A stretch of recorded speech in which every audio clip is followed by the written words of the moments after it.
Hey yo, what's up? Halo guys, kita deptak ngobrol aja. 5 tahun nge-YouTube dapat apa aja? Dulu di 2020 itu mulai zamannya 2000 berapa sih? 15 ya. 2015 itu ada yang namanya tren YouTube. Banyak vlogger, banyak ya YouTuber baru dan mereka mulai kontennya dan ya seperti biasa kita bocah pomo waktu itu berumur sekitar 17-18 ya pengen jadi YouTuber. Beres 2019 kita beres sekolah SMA, kita mulai mencari pekerjaan dan ya sambil bikin YouTube. Channelnya dibikin di 2020 ternyata. Iya, nggak salah. Mulai ada konten di 2020 udah posting.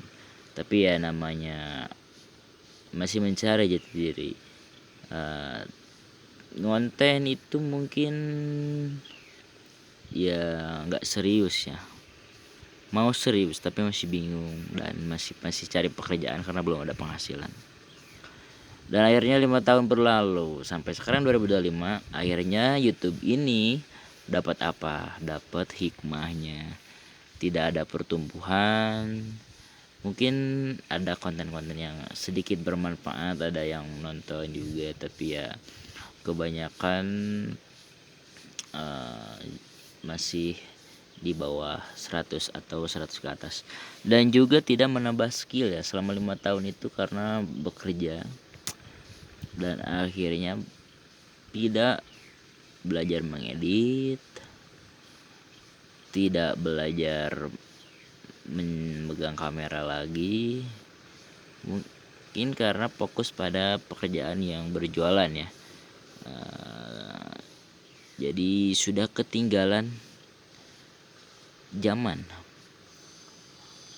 Enggak mulai dari dulu. Kalau sekarang itu udah banyak konten creator, ada di TikTok, ada di Facebook juga ada sekarang. Dan ya banyak konten creator. Dan di sini adalah bagaimana menceritakan sebuah tren yang ada dan saya ketinggalan dari tren-tren itu. Terus pada 2019 atau 2000 ya, di situ ada yang namanya tren dropship karena adanya e-commerce ya. Adanya e-commerce, ada istilahnya kita beli barang atau beli barang di Shopee, terus ada kita cari buyer dari Facebook. Nah, kita dropship. Dropship itu sempat jalan 2019 sampai 2020. Itu jualan sepatu lah ya. Tapi tidak fokus lagi. Jadi karena mungkin keterbatasan penghasilan ya, kalau namanya jualan kan nggak itu ya, sambil bekerja, jadi nggak fokusnya adalah kita bekerja. Kan kalau bekerja ada teman jadi main, jadi istilah karena nggak fokus itu kita tidak menjadi ahli di bidang itu, tapi kita tahu gitu ya. Terus di 2021 gitu ya, ada yang namanya tren affiliate. Affiliate ini dari e-commerce, menyediakan layanan affiliate, yaitu menjual barang-barang yang ada di e-commerce kita iklankan. Jadi affiliate. Sempat di affiliate juga, tapi nggak fokus gara-gara itu. Jadi kita kehilangan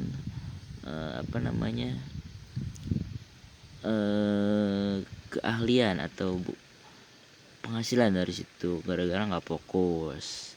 Jadi dari nggak fokus itu ternyata banyak sesuatu hal baru yang terkorbankan. Kalau kita fokus mungkin kita udah punya apa gitu, ini itu kan. Akhirnya terus sekarang ada di 2021 ada tren cryptocurrency, yaitu investasi, dan ada tren itu kita masuk lagi ke sana. Di situ kita cukup tahu tentang saham. Terus di 2021-nya 2022 itu ada tren lagi namanya cryptocurrency, dan banyak lagi yang sekarang ini 2024 2025 itu adanya namanya artificial intelligence. Nah, ini sekarang nih ada artificial intelligence, cryptocurrency, terus terus teknologi digital. Nah, ini tren yang akan menjadi panjang 10 tahun ke depan. Apakah akan fokus, tapi diusahakan kita fokus ya. Oke guys, gitu aja sharingnya. Sekarang lagi di sawah. Anjay, well, keren. So, aduh, yuk, thank you sudah nonton. What's up?